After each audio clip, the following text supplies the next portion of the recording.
Starting this project was definitely intimidating because it's such a big subject and you can go so many different directions. On one of the largest sugar plantations on the Philippine island of Luzon. Just a few frames.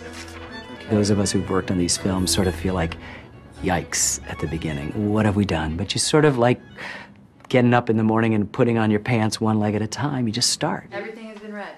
The organizational process of dealing with this material is a daunting task. The producers would narrow down the material so that when an editor sat down to edit a scene, he or she could really begin to get the elements to sew a scene together.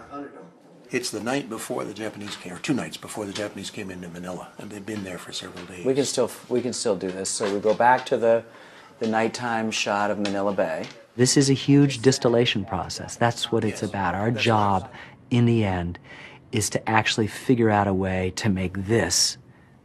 Now, 14 and a half hours may seem like that, but it used to be more than that. And we beg your indulgence for the amount of time it takes, but we think it's worthwhile.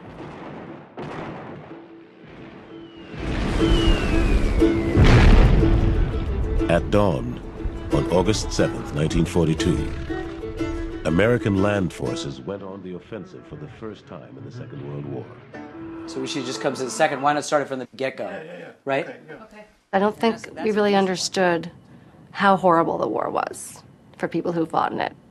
It's hard to really, I think, appreciate from 60 years later what it would have been like to see your best friend blown up or to kill someone at close range and have their blood splatter over you.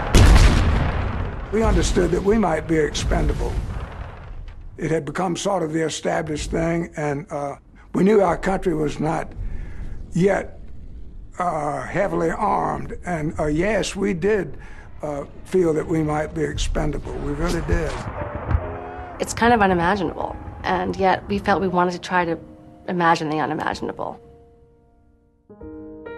It's a long process, and I'm so grateful that public television gives us the chance to do that.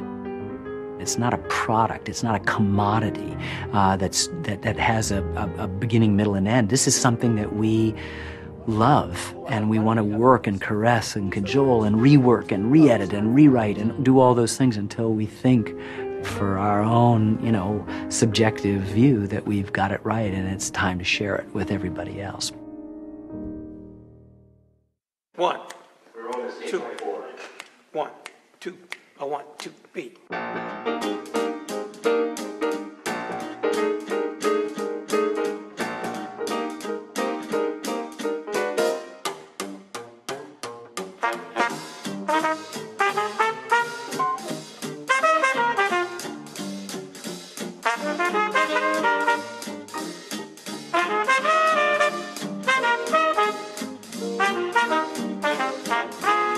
We had a lot of fun with the music on this show. I think going in, we thought we'd probably have a lot of music of the time, and we didn't know what else. We were lucky enough to get Wynton Marsalis to compose several pieces. We showed him some clips of the film, and he really understood what we were trying to do and composed some spectacular music. So maybe you wanted to be more... Today is a recording session for the war film. We've done some cello and sort of standard piano things, and we've asked Wynton to compose some original music for us to tell the story of the 4 towns. She's wistful. She's describing a pace of life. First of all, starting off with John Gray, who lives in a segregated part of town. And It starts with 4 towns, so he wanted a central theme that was evocative of America. Something that was related to kind of the early roots of the country, but had like American vernacular sounds, but could be adaptable to kind of swing in the music of the period. And a theme that could be utilized in some form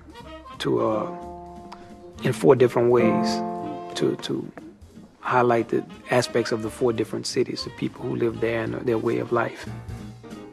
Well, Waterbury, where we lived, there were a lot of Italian people. They had made a good business for themselves and were very well liked. We had a wonderful neighborhood. We had parties every single Sunday. Every Sunday was a picnic for us. to me, these are some of the happiest days of making films. On a project like this that will last 4 or 5 or 6 years, the days where you come into this room and you leave at the end of the day with this new thing, music. I mean, it seems so obvious, but it makes us happy. And, you know, I just turned to Jeff Ward, our writer, and said, we don't deserve this. You know, it's just too much, you know, that the notion that you would get paid to spend a day like this is like Disneyland for me.